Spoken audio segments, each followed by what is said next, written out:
What's up mga guys? Yung pupuntahan natin ngayon is isa sa pinaka-haunted place dito sa Macau.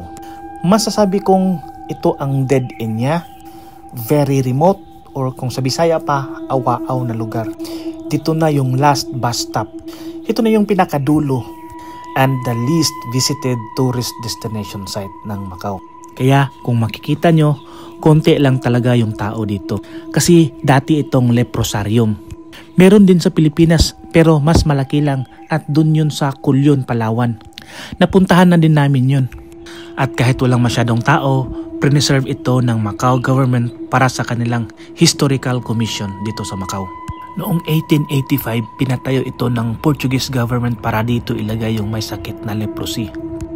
Kasi noong unang panahon, walang gamot sa leprosy, tanging isolation lang ang makakasolve nito.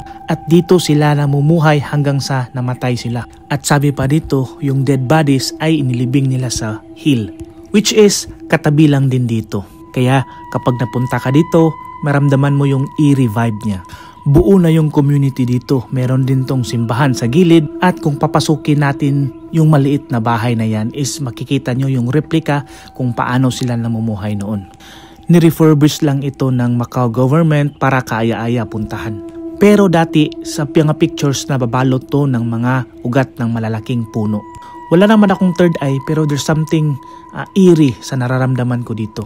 At para sa Historical Commission ng Macau, preserve nila ito at pinunduhan ng budget. Kasi may mga security personnel na naka-in-charge din dito. May mga gardener na naglilinis sa palibot. Kasi naging parte na rin ito sa kanilang kasaysayan. Pero hindi ako napunta para dito lang. May matagal na akong planong hindi ko pa naumpisahan at ngayon ko gagawin. Medyo pressured sa part ko kasi hapon na ako pumunta dito at first time kong akyatin yung hill na yon na sinasabi nilang graveyard ng mga leprosy patient. Sa ngayon, yung leprosy hindi na nakakahawa at parang na-eradicate na yata yun. Pero iba pa rin yung maiisip mo sa lugar na ito kasi minsan na itong binahayan ng mga leper person at nagiging bahagi na to ng kanilang community. Meron din silang simbahan dito at normal silang namumuhay. Yung nakita nyong tuktok na yan, yan yung water tank na aakyatin ko.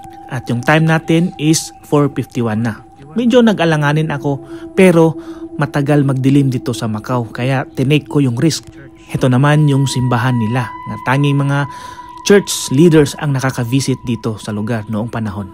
At kung makikita nyo, napakalinis kasi minintain ito ng Macau government. So tara, samahan nyo ako at umpisahan natin yung paglalakad. Para siyang Tower of Doom ng Lord of the Rings bitaw, yung may malaking mata. Hindi ko alam kung saan yung daan pero yun yung target ko.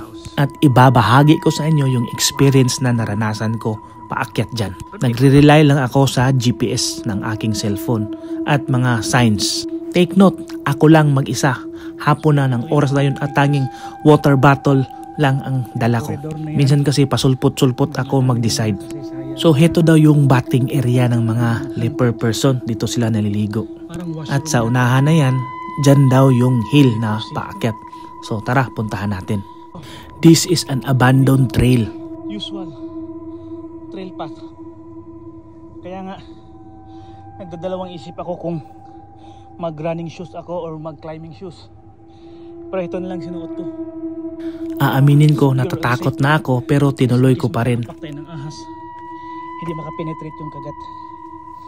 Shout out to Kuya Maynard for giving me this. Galing pa to UK. Meron naman akong isang shoes. At nagre-rely lang ako sa aking hiking experience at mga trail signs, survival experience na alam ko. At tanging tubig lang yung dala ko sa pag-akyat ko niyan. As you can see, wala akong kasama. Ako lang. Dito na parte lang ang malinaw na krasada. Pagdating sa unahan, mayroong landslide at yun na nag-umpisa na yung takot ko. Pero parang haunted daw na place na ito dahil may cemetery. Ayaw kong magsalita lang, nakakatakot. Baka babalik ako. Kahit dito sa Macau, gumagamit pa rin ako ng tabi apo kasi baka international din yung mga unseen entity ba. So baka nakakaintindi sila ng tabi apo. Yun, Kung mapapansin nyo, wala talagang karsada dito kaya hinabi ko yung damo at umakyat ako sa mga bato.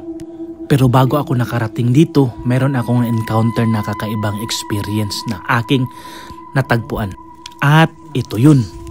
May bumungad sa akin na matanda na nangunguha siya ng panggatong at nag-overtake ako. Malalim ang kwento nito at ayokong sabihin dito dahil nagawan ko na to ng video na una kong in-upload. At ilalagay ko yung link dito sa TikTok, yung paliwanag ko.